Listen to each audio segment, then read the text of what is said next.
Guys स्वागत है आप सबका मेरे YouTube चैनल जिसका नाम है श्री जी। आज का जो हमारा टॉपिक है वो है उन्माद एंड अपस्मार का तत्व अभिनिवेश। ठीक है, तो क्या है कि संहिता ग्रंथों में उन्माद रोग का सबसे अधिक सुव्यवस्थित तथा विस्तृत वर्णन मिलता है। आचार्य चरक ने वर्णन किया है कि हृदय में ही इंद्रियां उनके विषय आत्मा मन के विषय अवस्थित रहते हैं। मन की समस्त क्रियाओं का नियंत्रण वात के द्वारा ही संभव है। वात की क्रिया एवं कार्य क्षेत्र समस्त शरीर है। वात दोष की प्रेरणा से ही मन इंद्रियों में संबंध होता है एवं इंद्रियां अपने अपने विषयों का ग्रहण करने में समर्थ होती है।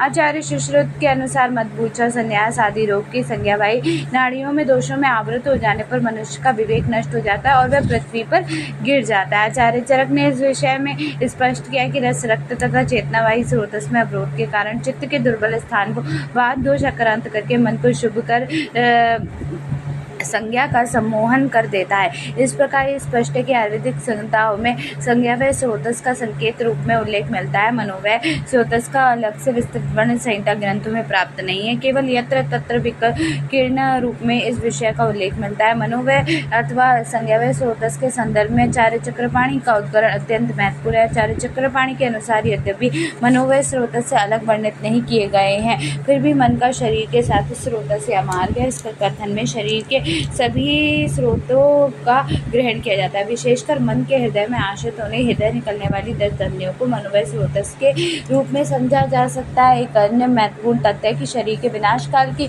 सूचना धमनियों के माध्यम से ही प्राप्त होती है। हृदय में चेतना का स्थान, ओज का प्राण का स्थान तथा चैतन्य का आश्रय स्थल कहा गया है। इस प्रकार शरीर के समस्त स्रोतों में हृदय से धमनियों को ही मनोवय स्रोतस मानना पड़ता है। उन्माद वस्तुतः सर्वाधिक महत्वपूर्ण मानसिक व्याधि है जो प्रायः अधिकतर आधुनिक मानस भाव एवं व्यक्तियों में ही व्यक्त करनी पड़ती है। अतः समस्त मानस रोगों के संदर्भ में हृदयस्थ मनोवय स्रोतस की दृष्टि होती है। अपस्मार सभी प्रकार के मानस रोगों में उन्माद है ये। ठीक है, उन्माद क्या है? सभी प्रकार के सभी रोगों में जो उन्माद है वो कैसी है? प्रधान व्याधि है। उन्माद की तुलना आधुनिक चिकित्सा विज्ञान में वर्णित रोग साइकोसिस से की गई है और उन्माद के अंतर्गत ही आधुनिक चिकित्सा विज्ञान में वर्णित अधिकांश मानस रोगों का समावेश किया गया है। ठीक है, उसके बाद क्या है? आचार्य चरक ने निदान स्थान 7वें अध्याय में निम्नलिखित 8 प्रमुख मानस धातु के विभ्रंश को उन्माद संज्ञा को संबोधित किया है। मन, बुद्धि, संज्ञा, ज्ञान, स्मृति, भक्ति, शील, चेष्टा, आचार। प्रमुख संदर्भ चरक संहिता निदान स्थान, चरक संहिता चिकित्सा स्थान चरक संहिता निदान स्थान अध्याय 7, चरक संहिता चिकित्सा स्थान अध्याय 9, चरक सुश्रुत संहिता उत्तर स्थान अध्याय 7, सुश्रुत संहिता उत्तर स्थान अध्याय अष्टांग हृदय उत्तर स्थान अध्याय 6, माधव निदान अध्याय 20 और भाव प्रकाश बात जो है वो है भाव प्रकाश मध्यम खंड में अध्याय 22। निरुक्ति व्युत्पत्ति जो है वो बताई गई है। ऊर्ध्व अर्थात उपसर्ग युक्त मद से घंज प्रत्यय में करने पर उन्माद शब्द निर्मित होता है। वस्तुतः उन्माद में दोष उन्मार्गी हो जाते हैं। उन्माद में मन पर मद के प्रभाव तथा समान प्रभाव पड़ता है जिसके फल स्वरूप मनोविकारियों की उत्पत्ति होती है। परिभाषा उन्माद की परिभाषित करने के लिए आचार्य चरक ने स्पष्ट किया कि मन, बुद्धि, संज्ञा, भक्ति, शील, चेष्टा एवं आचार को विभ्रम को उन्माद कहते हैं। अर्थात मन विभ्रम की अवस्था ही उन्माद है। दूसरे शब्दों में यह भी कहा जा सकता है कि दूषित एवं वृद्ध वात, पित्त एवं कफ दोष अपने अपने मार्गों को छोड़कर अन्य मार्गों में आश्रित होकर चित्त को विक्षिप्त कर देता है, इसीलिए उसे उन्माद कहते हैं। प्रमुख निदान है आहारज विरुद्ध आहार का सेवन, दूषित आहार अर्थात धतूर, बीज आदि मिश्रित आहार का सेवन, अपवित्र आहार का सेवन, विहारज जन निदान विषम चेष्टा करना, विषम ढंग से उठना बैठना चलना घूमना आदि। व्यवहारज निदान देवता गुरुजन श्रेष्ठ व्यक्तियों का अपमान करना, अत्यधिक भय, क्रोध, हर्ष, लोभ इत्यादि होना, मनोअभिघात होना, प्रबल काम वासना होना, धन परिवार का नष्ट हो जाना, संप्राप्ति, अवर तत्व व्यक्ति वाले विविध प्रकार के निदान सेवन पादी दोष, शारीरिक दोष, रजतम, मानस दोष, प्रकोपित दोष द्वारा हृदय की दृष्टि, मनोविज्ञान एवं प्रमेय की उत्पत्ति और उन्माद रोग हो जाता है। संप्राप्ति घटक की मैं बात करूँ, दोष वात प्रधान दोष है, शारीरिक दोष रजतम और मानसिक दोष से होता है, दूसरे मानसिक एवं अष्ट मनोभाव है। ठीक है, इसके बाद अधिष्ठान हृदय, मस्तिष्क, स्रोतस है, मनोवय स्रोतस, अग्नि स्थिति है, विषम अग्नि अथवा विकृति अग्नि, व्याधि स्वभाव है, दारुण साध्यता है, प्रसाद और असाध्य भेद है। आचार्य चरक ने उन्माद के 5 भेद तथा आचार्य सुश्रुत में उन्माद के 6 भेद बताए। आचार्य चरक मत अनुसार उन्माद के भेद पातज, पित्तज, कफज, आगुंतुज और सन्निपातज। आचार्य सुश्रुत के मत के अनुसार वातज, पित्तज, कफज, मानसिक, विषम, सन्निपातज। उन्माद के भेदों को पुनः 2 वर्गों में विभाजित किया गया, निज में वात, पित्त, कफ, आगंतुज, सन्निपातज, मानस उन्माद और विषम उन्माद। पुनः उन्माद की उत्पत्ति के आधार पर 2 वर्गों में विभाजित किया गया, प्राथमिक अथवा स्वतंत्र उन्माद, प्राइमरी साइकोसिस, द्वितीय अथवा सेकेंडरी साइकोसिस। पूर्व रूप की मैं बात करूं तो सिर में शून्यता, नेत्रों में विकुलता, कानों में शब्द सुनाई देना, लाला, स्त्राव, उच्छ्वास की अधिकता, भोजन ग्रहण की अनिच्छा, रोचक विपाक, हृदय ग्रह आकारण, ध्यान, मोह, आयास एवं घबराहट, सतत रोमहर्ष, बार बार ज्वर होना, चित्त भ्रांति, उदर्द, अतिरिक्त में समान मुखावृत्ति, स्वप्न में भ्रांत, चंचल, अस्थिर और निंदित स्वरूप को बार बार देखना, तेल निकालने वाले कोलू पर चढ़े हुए के समान तथा वात कुंडलिका में मंथन करने के समान अनुभूति करना, दूषित जल में डूबने के समान प्रतीति होना, नेत्रों पर टेढ़ा हो जाना, चक्कर आना सामान्य लक्षण। दी विभ्रम अर्थात बुद्धि का विभ्रम, मन की चंचलता, दृष्टि की अधिकता, धीरता, अशब्द वाणी, हृदय में शून्यता। उन्माद के भेदानुसार निदान एवं लक्षण, वातज उन्माद है, रुक्ष आहार का निरंतर सेवन, अल्प मात्रा में आहार ग्रहण करना, अतिशीलता, आहार वमन एवं विरेचन का योग, अत्यधिक धातु से निरंतर उपवास। संप्राप्ति की मैं बात करूं तो प्रमुख लक्षण है, वातज उन्माद में गृहस्थ व्यक्ति अकारण ही हंसता है, मुस्कुराता है, नृत्य करता है और अगर मैं आगे की बात करूं तो नियोजन अनावश्यक एवं असंबंध वार्तालाप करता है, अपने अंगों से विविध प्रकार की चेष्टाएं करता है, आकारण रोना, शरीर का पुरुष है, क्रश एवं अरुण वर्ण का हो जाना और आहार के जीर्ण होने के पश्चात वातज उन्माद के वेग में अत्यंत तीव्रता होती है। पित्तज उन्माद है, प्रमुख निदान निम्नलिखित है, अजीर्ण, कटु एवं अम्ल रस का अधिक सेवन, विदाई एवं उष्ण का भोजन का अत्यधिक सेवन। अगर संप्राप्ति की बात करूँ तो पित्तज में अमर्ष होता है, प्रमुख लक्षण जो होते हैं सरम, नेत्रों में लालिमा आना, नग्न हो जाना, नेक्सस, संतर्जन एवं अभिद्रवण होना, शरीर में अधिक उष्णता, रोष, शीतल छाया, अन्न एवं जल की आकांक्षा, शरीर का शरीर का वर्ण पीत हो जाना। आचार्य सुश्रुत पित्तज उन्माद में तृष्णा, स्वेद, अति आहार ग्रहण की प्रवृत्ति, अनिद्रा एवं दिन में तारा दर्शन इत्यादि लक्षण के बारे में बताया। पैतिक उन्माद में हिंसक प्रवृत्ति होती है, इसकी तुलना आधुनिक चिकित्सा विज्ञान में मैनाइमा रोग कर सकते हैं। कफज उन्माद, साइकोटिक डिप्रेशन प्रमुख निदान है, निरंतर कफकारक आहार विहार का सेवन, परिश्रम नहीं करना, अधिक मात्रा में आहार ग्रहण करना। संप्राप्ति प्रमुख लक्षण है, संप्राप्ति है कारण से पित्त ऊष्मा प्रकोपित कफ के साथ हृदय में अवस्थित होकर बुद्धि एवं स्मृति को नष्ट कर देती है, मनोविभ्रम पूर्वक कफज उन्माद को उत्पन्न करती है। प्रमुख लक्षण है, कफ उन्मादी व्यक्ति कम बोलता है, अल्पचेष्टा, अरुचि, अनित्य, निद्रा, वमन होना, लालिस्ताव, स्त्रियों में एकांत की अभिलाषा, नेत्र मूत्र का श्वेत वर्ण का हो जाना, भोजन में पश्चात उन्माद होना। चाहे सुश्रुत ने उसमें कास, बुद्धि, अल्पता, भ्रमण, उष्ण पदार्थ एवं उष्ण वातावरण की इच्छा एवं रात्रि में उन्माद प्रकोप आदि लक्षण होना भी वर्णित किया है। कफज उन्माद की तुलना साइकोटिक डिसऑर्डर से की गई है। ठीक है, सन्निपातज, साइकोफ्रेनिया, सन्निपातज उन्माद में तीनों के मिले जुले लक्षण देखने के लिए मिलते हैं।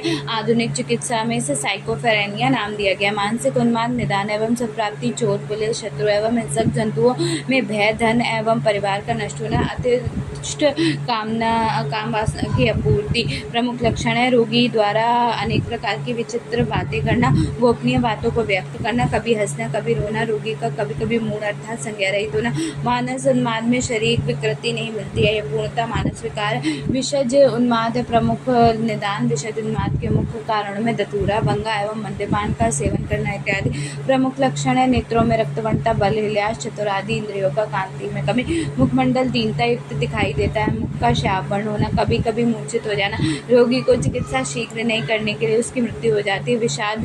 विषज उन्माद विशेषता आगंतुक उन्माद है जिसमें कि मुख्यतः शारीरिक विकृतियों की उत्पत्ति होती है। यदि समुचित चिकित्सा शीघ्र नहीं हो पाती, शीघ्र हो जाए तो व्यक्ति की शीघ्र मृत्यु हो जाती है। साध्यता पातज, पित्तज, कफज साध्य है, सनिपातज असाध्य, मानस उन्माद कृत साध्य। जिस रोगी का बल एवं मांस क्षीण हो जाता है वह असाध्य, जिस रोगी का मुख सदा नीचे अथवा ऊपर रहता है वह असाध्य, जिस रोगी को निद्रा बिल्कुल नहीं आती है वह असाध्य होता है। चिकित्सा सिद्धांत में बात करें तो स्नेहन, स्वेदन, वमन, विरेचन, स्थापन बस्ती, अनुवासन बस्ती, नस्य कर्म, उपशन, धूमपान, अंजन, धूपन, कर्म, अवपीड़न, नस्य प्रदमन, नस्य अभ्यंग, प्रदय, परिषेक, अनुलेमन, बंधन, अवरोधक, वित्रासन, विस्मापन, स्मरण, अवतर्पण, शिरा वेदन, दोषानुसार भोजन कराना, निदान के विरुद्ध औषधि प्रयोग करना। चिकित्सा है निदान परिवर्जन करना चाहिए। शोधन चिकित्सा में वातज उन्माद में सर्वप्रथम स्नेहन कराने के बाद कफ अथवा पित्त से वायु मार्ग को अवरोध होने पर मृदु शोधन कराएं। पित्तज उन्माद में स्नेहन स्वेदन के उपरांत विरेचन कराना चाहिए। कफज उन्माद में स्नेहन स्वेदन कराने के बाद वमन करावें और पंच कर्म के पश्चात सम्यक रूप से संसर्जन कर्म कराकर दोष अनुसार निरूबस्ती, अनुवासन बस्ती एवं शिरोविरेचन कर्म कराना चाहिए। नेक्स्ट जो है वो क्या है, सत्वा अभिजन चिकित्सा। शोधन कर्म के पश्चात अथवा अंजन आदि में जब उन्माद चेतन अवस्था में आ जाता है तब वह मन को अहिकर विषयों की तरफ हटाने का प्रयास करता है, तब एवं आश्वासन देता है। शोभक चिकित्सा करते हैं, बहिर्परमार्जन चिकित्सा, ठीक है। उसके बाद ये उद्वर्तन, अभ्यंग, स्वेदन, शिराधारण, शिरोबस्ती, शिरो विरेचन का प्रयोग सामान्य अवस्था में ले जाना चाहिए। तत्पश्चात औषधि का प्रयोग करना चाहिए। शमन चिकित्सा में ये शमन चिकित्सा लाभकारी होती है। रस, भस्म, पिष्टि, मात्रा, देवज्ञाप 125 से 250 मिली, अनुपान, उन्माद गज, केसरी उन्माद, भंज, जनरस, उन्माद गंजा, कुशरस, भूत, आकुंशुक रस, चतुर्भुज रस, भूत भैरव रस, प्रवाल, पंचामृत, मुक्ता, पिष्टि। एक बात याद रखना, जहाँ पर भी मन के विकार भी हमने पढ़े थे उसमें भी यही सारे थे, ठीक है, तो यही लेते हैं। वटी की मैं बात करूँ, मात्रा वही 250 से 500 मिलीग्राम, अनुपान दूध, काउष्णी जल और शहद। अमर सुंदरी वटी, सर्पगंधा घनवटी और ब्राह्मणी वटी। चूर्ण है मात्रा 3 से 6 ग्राम की और अनुपान है शहद, काउष्णी जल, सारस्वत चूर्ण, सर्पगंधा चूर्ण, अश्वगंधा चूर्ण, बचा चूर्ण, जटामासी, श्रीशादी चूर्ण। आसावारिष्ट मात्रा 10 से 20 मिनट, अनुपान है संभाग जल से सारस्वतारिष्ट, दशमूलारिष्ट, अश्वगंधारिष्ट, बलारिष्ट, चंद्रास, विरत्ते।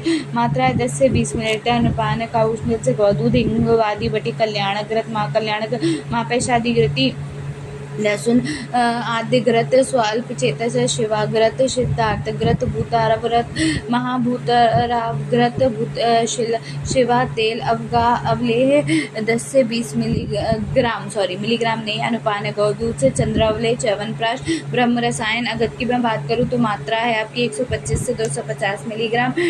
प्रयोग विधि है पान, नस, अंजन, आलेप, स्नान, अवटन के रूप में, सिद्धार्थक, अगद, सिद्धार्थक आदि अगद और करंजादि। अंजन में प्रयोग करेंगे, मात्रा आवश्यक अनुसार। कृष्णाद्य अंजन। नेक्स्ट वन है आपका दावरी आदि, गुडिची आदि अंजन, मरीचा अंजन। उसके बाद है वर्ती, ब्राह्मी आदि वर्ती, त्रिपुषादि वर्ती, श्रीशादी वर्ती और मालादि वर्ती। नेक्स्ट वन है संधवादि वर्ती। धूप है माहेश्वर धूप, निम्बपाथादि धूप, अजमोदादि रोम धूप। एकल द्रव है ब्राह्मी ब्राह्मी, शंखपुष्पी, दारुहरिद्रा, त्रिफला, जटामासी, शशब, बचा, हिंगू, ज्योतिषमती, देवदारू, कुष्ठ, आमलकी, पारस, सीक्यावानी, चांगेरी, सर्पगंधा, मंडलपर्णी, अनंतमूला और अश्वगंधा इत्यादि। दैव प्रायश्चित चिकित्सा करोगे योगासन, प्रकृति में यम नियम आसन, प्राणायाम, प्राणाहार, धारणा, ध्यान, समाधि का रोग द्वारा नियमित अभ्यास करना लाभ कर, शवासन, हलासन, शीर्षासन, सर्वांगासन इत्यादि षटकर्म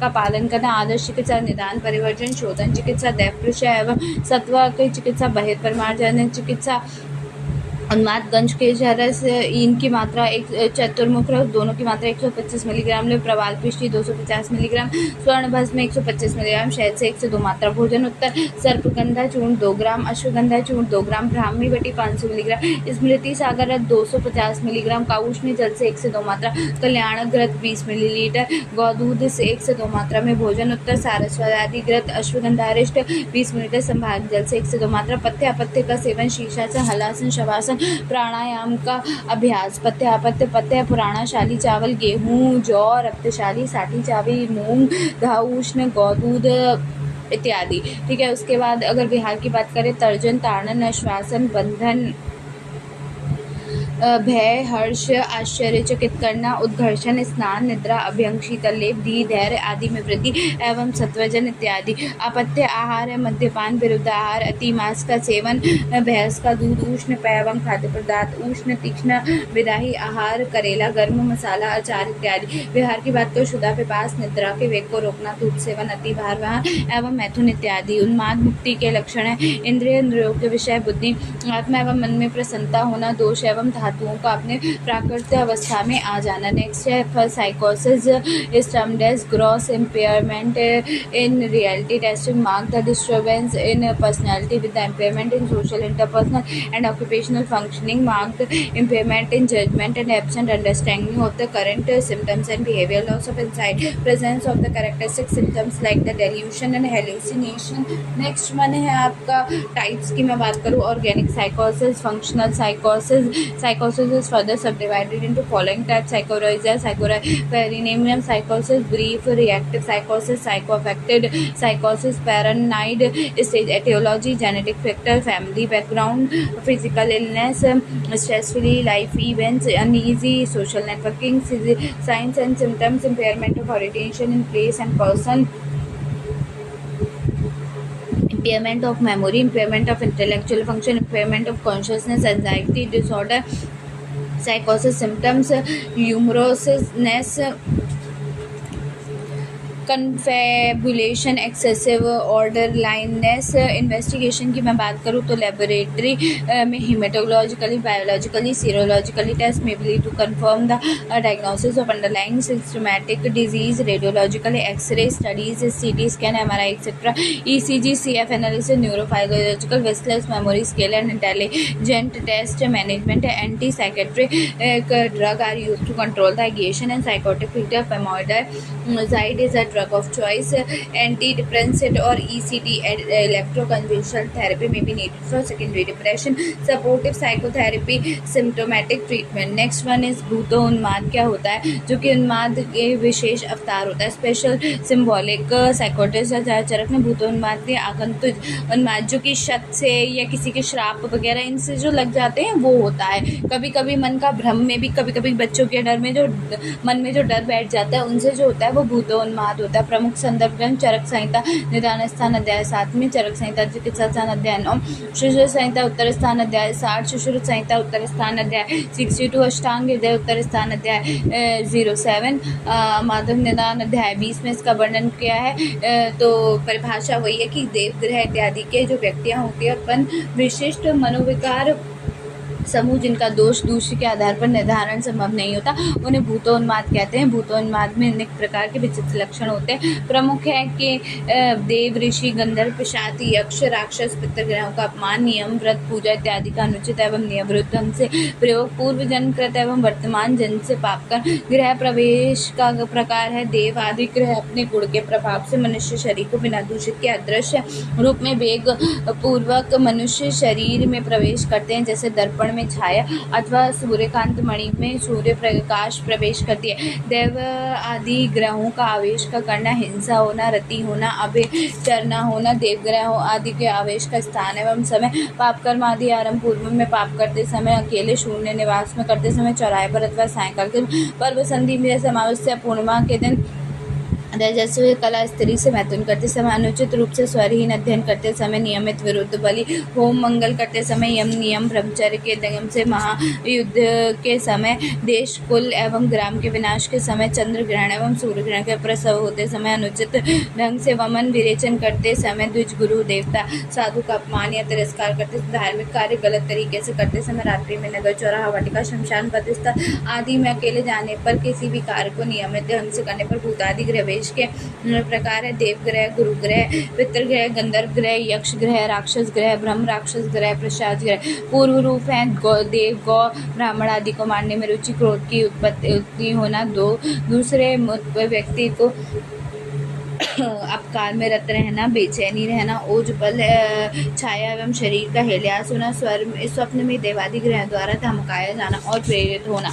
नेक्स्ट वन है आपका सामान्य लक्षण। रोगी की वाणी, विक्रम शक्ति एवं चेष्टाएं सामान्य मनुष्य के अधिक शक्तिशाली तथा विचित्र होती हैं। रोगी मनुष्य का ज्ञान, विज्ञान एवं बल सामान्य मनुष्य के समान नहीं होता। उन्माद के वेग आने पर कोई भी समय निश्चित नहीं होता, अर्थात उन्माद काल निश्चित नहीं होता। अगर मैं बात करूँ तो भेद की, तो आचार्य सुश्रुत और आचार्य चरक ने बताया। आचार्य चरक ने बताया देवजुष्ट, ब्रह्म राक्षस जुष्ट, गंधर्व जुष्ट, यक्ष, पितृ, कौवार्ध, राक्षस, पिशाच।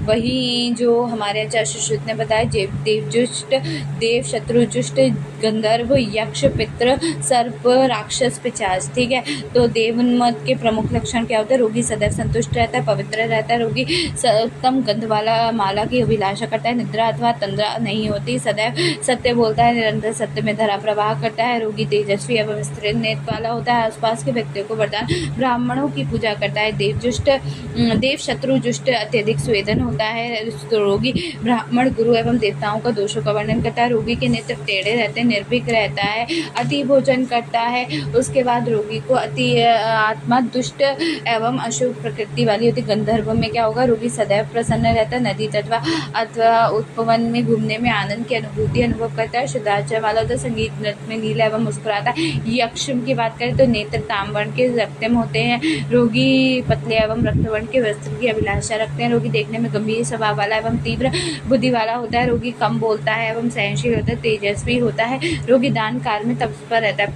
पितृ रोगी शांत एवं स्वभाव, दक्षिण कंधे पर वस्त्र रखकर पितरों को पिंड दान करने वाला, जल का तर्पण करने वाला, मास्तर गुड़ की सेवन की इच्छा करने वाला, पितरों की भक्ति रखने वाला। नाग रोगी कभी कभी सर्प को समान पृथ्वी पर सरक कर चलता है, जिह्वा में ओष्ठ की हमेशा स्पर्श करता है, रोगी को अति निद्रा आती, गुड़ शहद खीर के सेवन की इच्छा रहती है, राक्षस मत ग्रह जुष्ट उन्माद रोगी मांस रक्त सुरा सेवन की इच्छा करता है, लज्जा रहित रहता है, अत्यंत कठोर स्वभाव वाला होता है, अत्यधिक शक्तिशाली एवं रात्रिचर होता है, क्रोधी प्रकृति का एवं शूरवीर होता है, स्नान संध्या पूजा इत्यादि कर्मों से द्वेष रखता है। पिशाच की बात करें तो रोगी हाथ को ऊपर उठाए रहता है, शरीर दुर्बल एवं रूक्ष रहता है, अधिक देर तक प्रलाप करता है, शरीर दुर्गंधित एवं अपवित्र होता है, रोगी अत्यधिक लोभी होता है, अत्यधिक आहार ग्रहण करने वाला, निर्जल स्थान पर शयन करने वाला, शीतल स्थान पर शयन करता है, शीतल जलयांशी एवं रात्रिचर होता है, रोगी उद्यम होकर घूमता है, रुदन होता है। साक्षेप निदान की बात करूँ